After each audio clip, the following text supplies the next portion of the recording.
Good evening. My name is John-Idiagbonya, a student of Brandman University, and I'm here to present my integrative therapy um, project. The patient that I'll be talking about today is a 30 years old African American female. She came to my office. She was referred by her therapist, whom she had been in therapy with for about 6 months, she stated, for following child this custody loss that she had.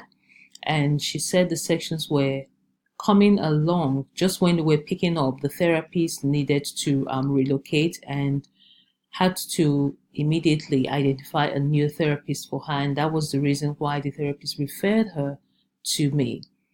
I saw this patient last week, and we had a section, and she related her presentation to me. She came with the concerns that she had been in a custody loss issues over her 12-year-old daughter and a 15-year-old son, whom were taken from her. And in about 5 months from now, she will be going to court to try to get them back.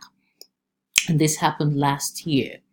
And because of the whole experience, the crisis, she was having depressive moment, mood swing. She had develop a lack of pleasure in anything, difficulty in sleeping, and also a loss of appetite. She pretty much was presenting a lot of depressive symptoms, as she stated. And she also stated that she was hoping to secure a job so that she can take care of the patient, the children, when they're given back to her. But she was at a point of all of that with excitement until she got to a point where she no longer even has the energy to want to go forward with trying to get them back. She said she became very low in energy and feeling discouraged, and was having second thoughts of wanting to get them back. And that was the point at which we stopped. I asked her during the last therapy section to go ahead and put down the reasons why she's having such feelings, and we will follow up with that on our next section. The psychotherapies that I will be using with her are three. I will be using motivational interviewing, because I'm going to continue with the interview process to find out what actually is going on with her. And also, I will be using mentalization to kind of find out what her thoughts, what she is thinking about, to have her think of what she's thinking about. And I also will be using cognitive behavioral therapy for her, so that those thoughts, after she's considered them, those negative thoughts, she can work out ways that she will replace negative thoughts with positive thoughts. And a brief discussion on the modalities.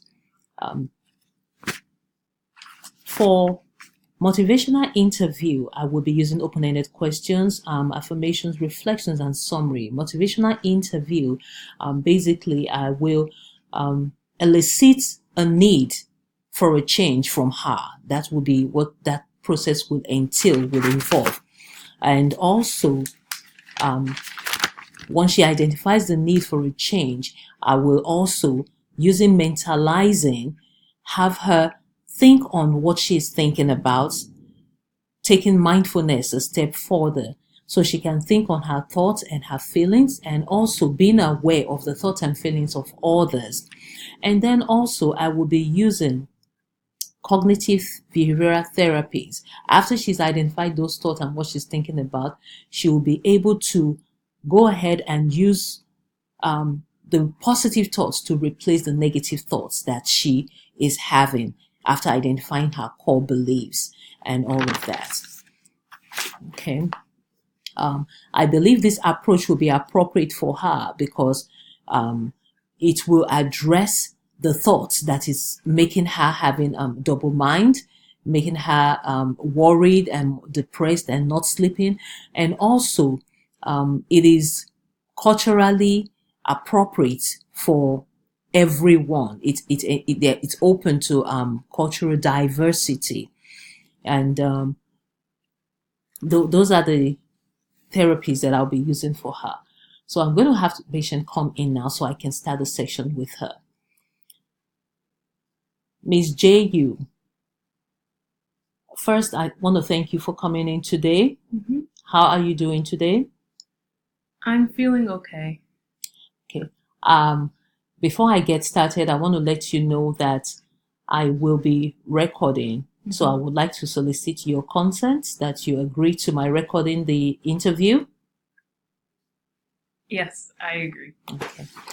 Okay. During the last session, you said something about you not feeling like going further with trying to get your children's custody, getting back into your custody. Can you explain a little bit what you mean by that? So it's been really hard for me to find a job, and that was one of the requirements for me to get my kids back. And at this point, I'm just thinking it might be better for them to just stay in the system, that they'll be taken care of there better than I can take care of them. So when you say better than you can take care of them, what are the thoughts you're having about yourself? Why you think they can take care of them better than you? Because I feel like I can't hold down a job and I can't give them like a good place to live. So you are feeling you're feeling like you are not able to. Yeah. Okay. So the center of your belief is that you cannot do it, or you don't want to do it. I feel like I can't do it, not that I don't want to. Well, I want to say that I want to identify the fact that you did take care of them for the past couple of years. Like, this incident just happened and you have been the one taking care of them, and you have been doing a great job at it. Thank you. So I want to think that you will be able to take care of them. Now, thinking on the thoughts, using mentalization, thinking on the thoughts that you were thinking of, you just made me understand that you're having a lack of self-esteem, doubting yourself. Yeah. What makes you doubt yourself? Like the fact they got taken away in the first place. Okay. If I was good enough, then they wouldn't have gotten taken away. Okay. Well, okay. So that is the mentalizing. We're thinking on the thoughts that took you to that place of beginning to doubt yourself. Mm-hmm. Okay. So in this section, we're going to close today, and you will, on the next section, what I want you to do, the assignment I want you to do is to write down those negative thoughts that are coming to you about yourself, so that on the next section we'll then figure out how to identify the core beliefs and also seek ways to replace negative thoughts with positive thoughts. Okay. All right, Miss J, thank you so much for coming here today. Thank you for having me. And this is our last section, and we will be picking up from where we stopped the last time. So some core belief that you have is that were you able to practice what we said? Yeah, a little bit. I would remind myself to write it down when I had the negative thoughts. Okay. And what are some one or two negative thoughts? What is the core negative thoughts you were able to come up with? That I was inadequate and I wasn't going to be able to take care of my kids after I got them back. Okay. So now I want you to think of the positive words or thoughts that you came up with to replace those negative thoughts. I know that my kids love me. They love being with me. And like you said before, that I was able to take care of them before, so I should be able to take care of them again by God's grace. All right. So it sounds like you are shifting from the place of doubting yourself. You have begun to develop some confidence in yourself. You are regaining confidence in yourself. Yes. And that is very good. So basically what I would also encourage you to do, because it sounded like you were getting anxious about the date as it drew closer. So Yes. what are some things that you could do to help you when you are feeling anxious?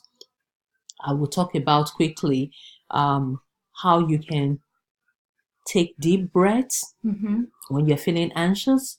Take deep breaths and close your eyes and think of the positive things that you have done with your children when you were together, positive places that make you happy. Think of those things and let that help you to calm down and de-stress so that you will be able to face even the trials and be able to make the decisions and go ahead and put in the applications for the job and also secure your new place that you said the court is requiring of you. And also you can also journal. Take a journal and put some things down so that as it comes to you, you put it down. Okay. When you have negative thoughts, you put down those negative thoughts to one side and deliberately look for some positive thoughts and you just mentioned some to use to replace those negative thoughts. Can you give me 3 negative thoughts that comes to you? I won't be able to find a place. I won't be able to take care of my kids, and I won't be able to hold a stable job. Okay. Now replacing those with positive thoughts will be? I'll be able to find a job. I'll be able to keep a place for my kid, and I'll be able to keep my kids. So your core belief that leads to the presumptive thoughts is that you will not be able to.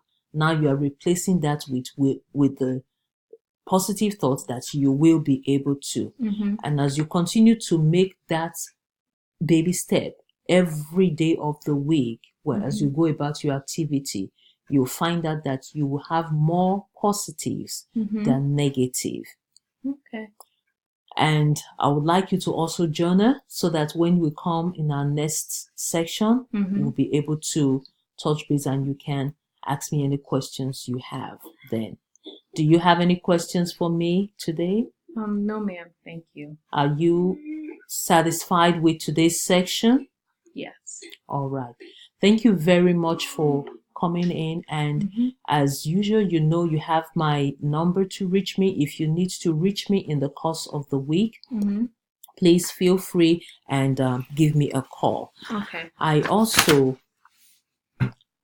will want to ask that you continue to consciously keep the journal with you wherever you go so that you can take account of your thoughts and incorporate things like exercise into your routine. Okay. Miss J.U., I want to thank you so much for coming in here today to see me. Thank you for having me. I will see you in the next section and look forward to seeing the improvements. Thank you. Is there any other thing? No, ma'am.